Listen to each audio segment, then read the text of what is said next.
बोलो।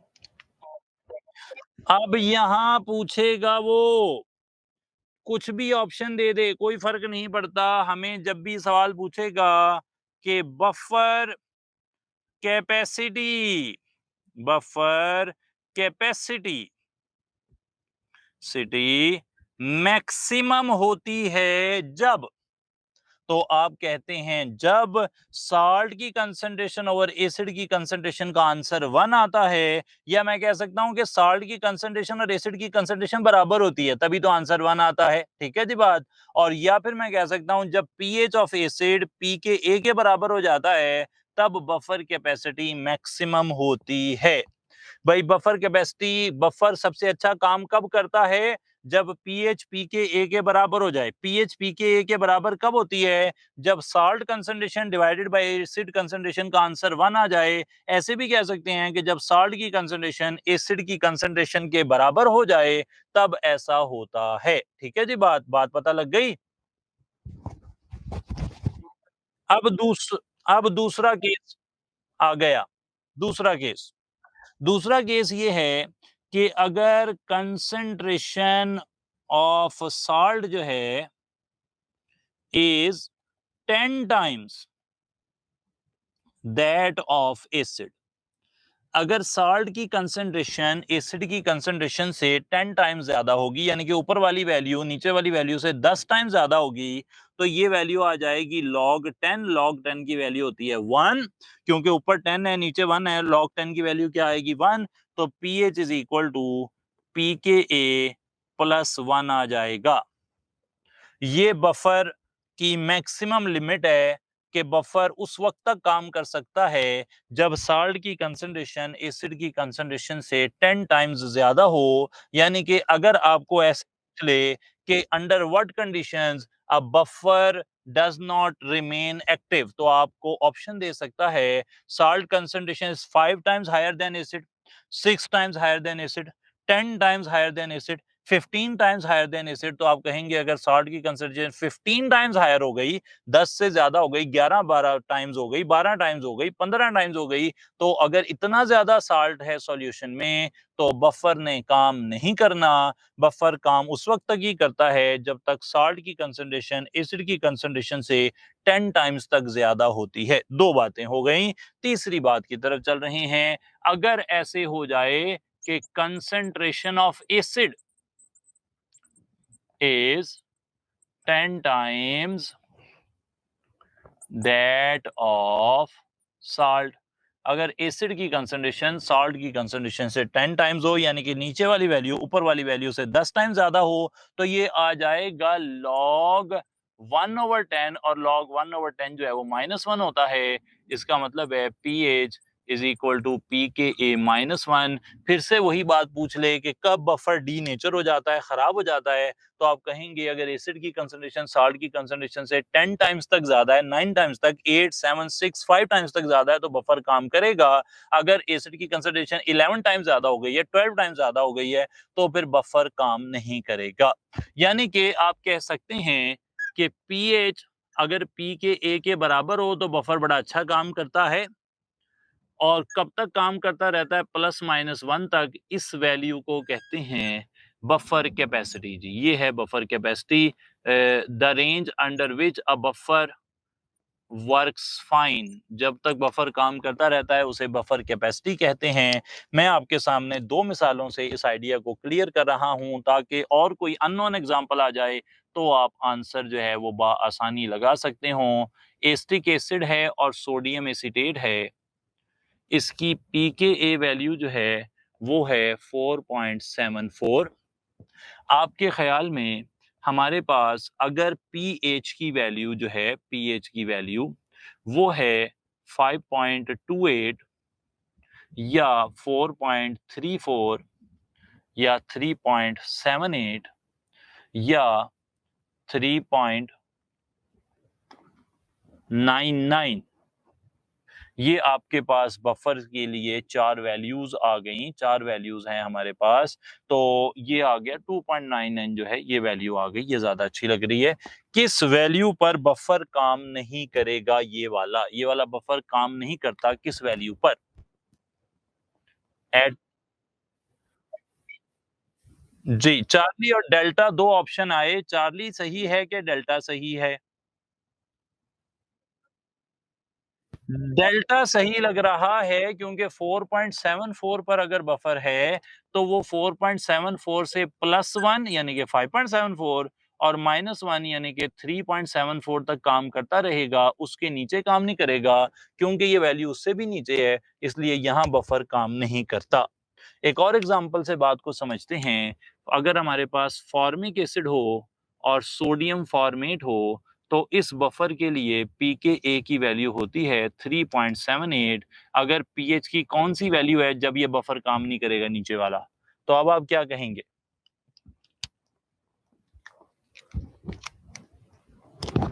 ये buffer alpha पर काम नहीं करेगा क्योंकि ये वैल्यू 4.78 तक तो काम करता है, उससे ऊपर काम नहीं करता। यानी कि हर बफर के लिए ये वैल्यूज़ जो हैं वो चेंज होंगी। ब्लड की पीएच 7.35 होती है, ये भी आपको पता होगा।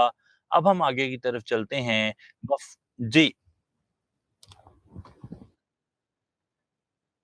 हम इस तरह मालूम करेंगे कि हम इस फ़ॉर्मूले का इस्तेमाल करेंगे pH is equal to pKa plus minus 1।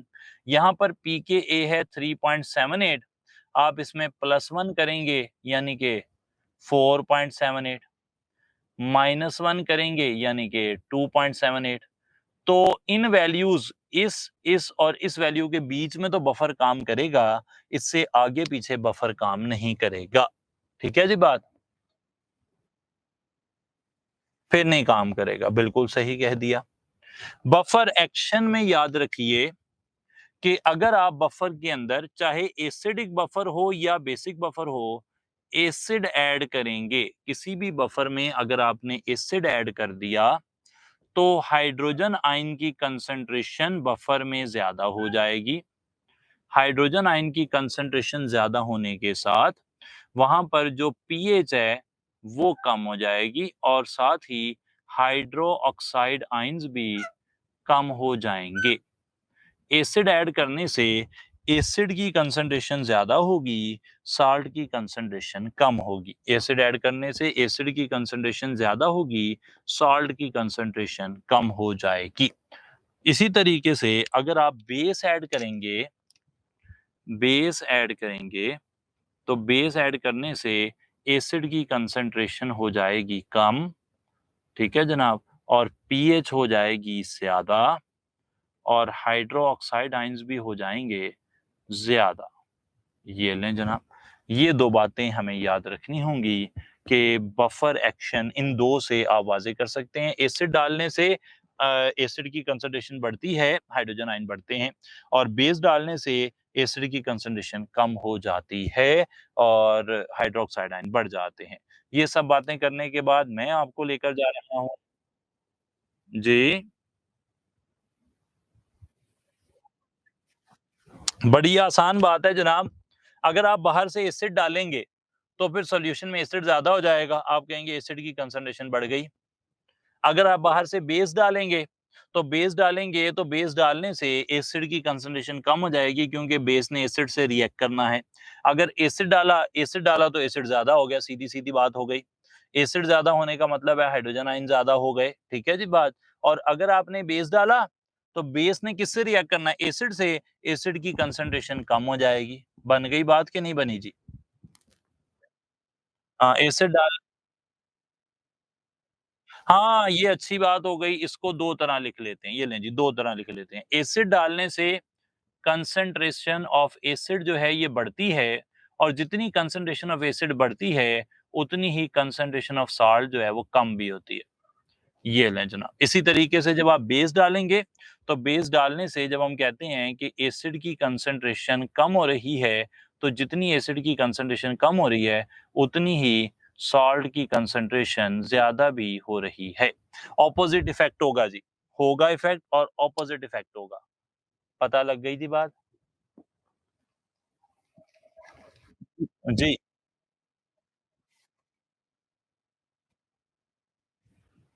Base add करने अच्छा ये देख लीजिए, जब हमने कहा कि बेस ऐड करने से हाइड्रोजन आयन कम हुए, हाइड्रोजन आयन कम होते हैं तो पीएच ज्यादा होती है। इसका मतलब है इनवर्स रिलेशन है हाइड्रोजन आयन की कंसंट्रेशन में और पीएच में। अगर हाइड्रोजन आयन कम होंगे पीएच ज्यादा होगी। इसी तरीके से अगर हाइड्रोक्साइड आयन बढ़ रहे हैं तो हाइड्रोक्साइड आयन का भी इनवर्स रिलेशन है, पीएच पीओएच का इनवर्स रिलेशन होता है। अगर पीएच बढ़ रही है तो पीओएच कम हो रही होगी, बेस डालने से पीओएच कम होती है। सही है जी बात? नहीं सही? चले सही।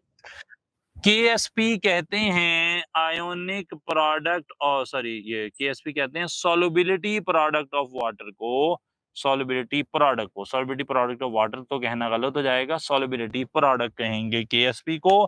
केएसपी के हवाले से हमने याद रखना है कि केएसपी जो है it is written for sparingly soluble salts. ऐसे सॉल्ट्स जिनकी सॉल्युबिलिटी बड़ी कम हो उन्हें कहते हैं sparingly soluble salts.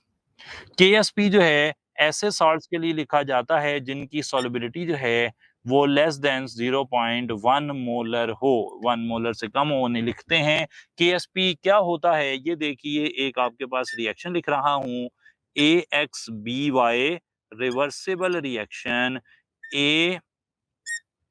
AXA plus Y plus Y B minus X, ये एक सॉल्ट था, उसने आइंस बनाए। अब इन आइंस के लिए मैं लिख रहा हूं सॉल्युबिलिटी प्रोडक्ट। डेफिनेशन देखिएगा, it is the product of concentration of ions, ये आइंस लिख दिए, of a sparingly soluble salt raise to power equal to coefficient in balance chemical equation. इसकी पावर वही है जो बैलेंस्ड केमिकल इक्वेशन का coefficient है। तो KSP is equal to product of concentration of ions of a sparingly soluble salt raised to power equal to coefficient in balanced chemical equation।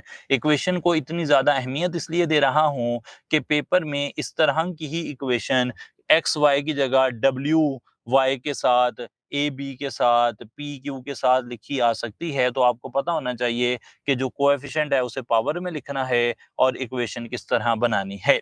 हमें यहाँ पे इस बात से भी ज्यादा अहम जो चीज चाहिए है वो ये है कि केएसपी आमतौर पर आप कितने किस किस्म के साल्ट्स के लिए निकालते हैं। दो साल्ट्स के लिए केएसपी निकाली जाती है जी। एक ऐसे साल्ट जो पानी में दो आयन बनाते हैं, इन साल्ट्स का नाम मैंने रख दिया है ए बी साल्ट, और इसकी मिसाल मैं दे रहा हूं लेड सल्फेट मिसाल के तौर पे, या सिल्वर क्लोराइड।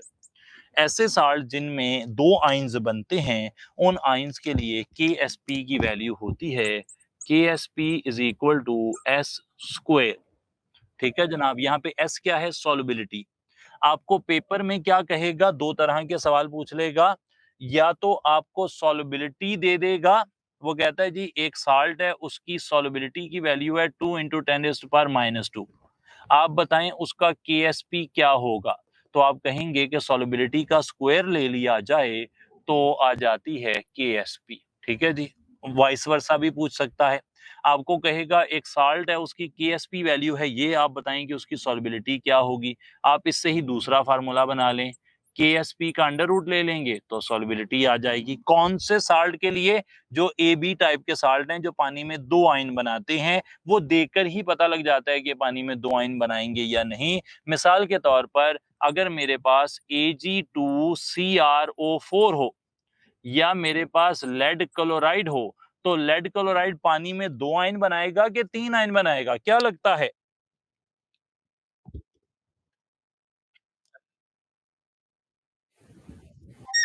तीन आयन बनाएगा। कैसे? लेड क्लोराइड से बनेंगे, एक तो लेड आयन बनेगा और साथ दो क्लोराइड आयन बनेंगे। टोटल कितने आयन हो गए भाई?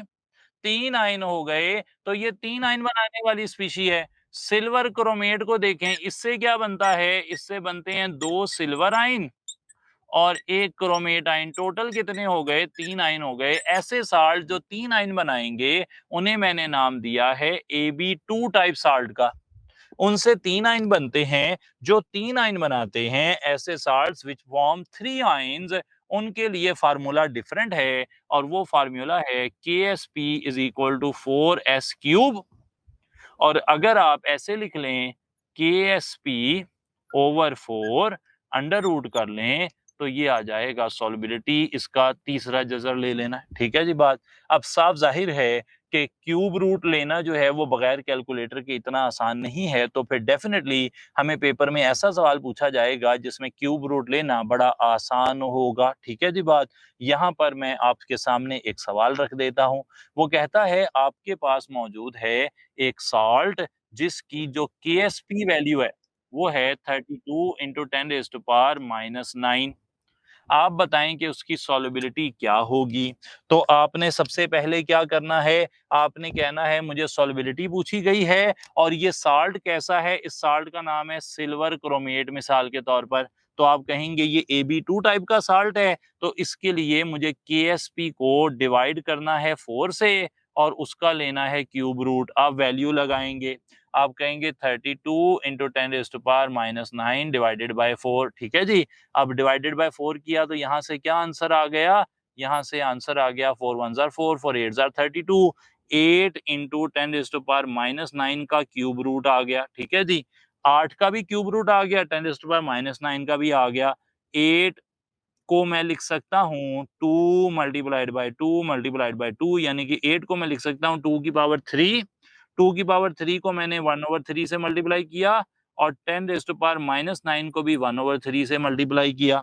ये आ गया 2, ये आ गया 10 रेज़्ड टू पावर -3, तो मेरा आंसर आ गया 2 इंटू 10 रेज़्ड टू पावर -3। ये सवाल जो है इसमें आपने देखा कि मैंने पहले 4 को सॉल्व किया, फिर 8 को क्यूब की शक्ल में लिखा ताकि क्यूब रूट से कट जाए, पावर को पावर से काटा, मेरा आंसर आ गया 3 आयन बनाने वाली स्पीशी के लिए। जी, अच्छा जनाब। तो इस तरह भी हो सकता है। आखिर में केएसपी का फ़ायदा ये है कि अगर कभी आप केएसपी नोट करें और वो सॉल्यूशन में मौजूद आयन्स की प्रोडक्ट यानी कि आयनिक प्रोडक्ट के बराबर आ जाए, तो इसका मतलब है कि ये जो सॉल्यूशन है, ये कैसा सॉल्यूशन है? ये एक सैचुरेटेड सॉल्यूशन है। अगर कभी ऐसा हो कि केएसपी ज़्यादा हो, आयनिक प्रोडक्ट कम हो, यानी कि सॉल्यूशन के अंदर आयन्स कम हैं और केएसपी ज़्यादा है, तो इसका मतलब है कि अभी मज़ीद आयन्स डालने की ज़रूरत है और इसका मतलब होगा कि सॉल्यूशन अनसैचुरेटेड है। अगर केएसपी केसी की तरीके से है ये, केएसपी अगर कम होगा, आयनिक प्रोडक्ट ज़्यादा होगा, इसका मतलब है सॉल्यूशन में आयन्स ज़्यादा डले हुए हैं, होने कम चाहिए थे, तो इसको कहते हैं सुपर सैचुरेटेड सॉल्यूशन। तो ये 3 नतीजे मिलते हैं केएसपी से। इसके साथ ही केमिकल इक्विलिब्रियम होता है मुकम्मल। केमिकल काइनेटिक्स से बात होगी अगले टाइम, एक टेस्ट की डिस्कशन भी रहती है। आज के हवाले से कोई सवाल है तो पूछ लीजिए। ये केएसपी और आयनिक प्रोडक्ट की आपने क्यूसी और केसी पढ़ा था?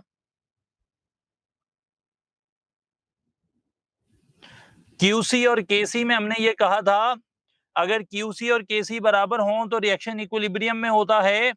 इसी तरीके से अगर आयनिक प्रोडक्ट और केएसपी बराबर हों तो रिएक्शन सैचुरेटेड हालत में होता है और वो इक्विलिब्रियम में आ जाता है। अगर केएसपी ज्यादा हो और आयनिक प्रोडक्ट कम हो, आयनिक प्रोडक्ट का मतलब है सॉल्यूशन में एक्चुअल नंबर ऑफ आयन्स कितने हैं।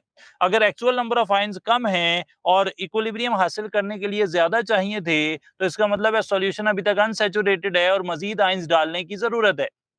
अगर सॉल्यूशन में एक्चुअली आयन ज़्यादा डाल दिए गए हों और इक्विलिब्रियम हासिल करने के लिए कम चाहिए हैं, तो इसका मतलब है कि सॉल्यूशन सुपर सैचुरेटेड है और इसमें से आयन्स अभी नीचे बैठेंगे और फिर सॉल्यूशन जो है वो इक्विलिब्रियम में आएगा। बात पता लग गई जनाब? चलिए बेहतर हो गया। आज की बात यहीं तक थी। अपना ख़्याल रखिए। अस्सलाम वालेकुम।